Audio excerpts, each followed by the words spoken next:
ಸುಳ್ಳಲ್ಲ, ಯಾರು ಮಾಡಿದ್ರು ಅನ್ನೋದು ಮುಖ್ಯದ ಇಲ್ಲ. ಯಾಕಂದ್ರೆ ಸಣ್ಣ ಯಾವುದೋ ಕೊಲೆ ಆದ್ರೆ ಅದ್ರ ಡೀಪ್ ರೂಟ್ ಹೋಗಿ ಹೊರಗೆ ತೆಗೆಯುವಂಥ ಶಕ್ತಿ ಇದ್ದಂಥ ನಮ್ಮ ಪೊಲೀಸ್ ಪಡೆ. ಪೊಲೀಸಲ್ಲಿ ಸಾಮಾನ್ಯರಿಲ್ಲ, ನಮ್ಮ ಪೊಲೀಸ್ ಪಡೆ ಬಗ್ಗೆ ನಮ್ಗೆ ಹೆಮ್ಮೆ ಅದ. ಅದು ದುರಂತ ಏನಪ್ಪ ಅಂದರೆ ಈ ರಾಜಕಾರಣಿಗಳ ಕೈಯಲ್ಲಿ, ಈ ದೇವಮಾನವರ ಕೈಯಲ್ಲಿ, ಇನ್ನುಳಿದ್ರ ಕೈಯಲ್ಲಿ ಸಿಕ್ಕೊಂಡು ಪಾಪ ತನ್ನದೇ ಶಕ್ತಿ ಏನು ಅನ್ನೋದು ಮರೆತು ಹೋದಂಗೆ ಆಗಿಬಿಟ್ಟದ.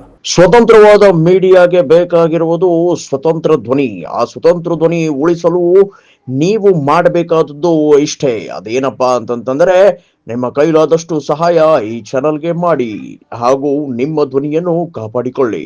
ಅದ್ರ ಮುಂದುವರೆಗಾದ SIT ಸಹಿತ ಅದ ಆಗ್ಯದ. ಇದು SIT ಯಾರ್ಯಾರನ್ನೋ ಬಲಿಪಶು ಮಾಡ್ಲಿಕ್ಕೆ ಹೊರಟರು. ಹೌದು, ಬಂದು ಎನ್ಕ್ವೈರಿ ಮಾಡ್ರೆ ಬೇಡ ಅಂತ ಹೇಳಿಲ್ಲ. ಅವರು ದೂರದಲ್ಲಿ ಬರ್ಲಿಕ್ಕೆ ರೆಡಿ ಇದ್ದಾರೆ.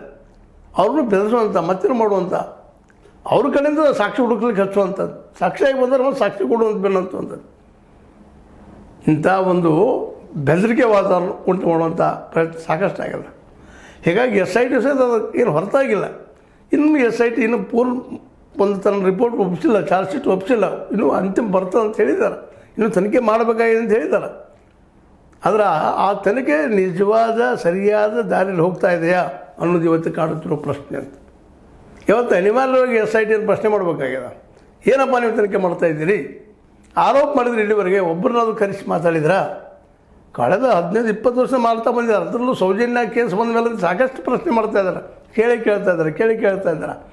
ಅದೆಲ್ಲ ಕೇಳಿದವ್ರನ್ನ ಇಲ್ಲಿ ಆರೋಪಿ ಅಪರಾಧಿ ಮಾಡಲಿಕ್ಕೆ ಯಾಕೆ? ಇವತ್ತೆಲ್ಲರೂ ಕೇಳೋ ಪ್ರಶ್ನೆ ಇದು.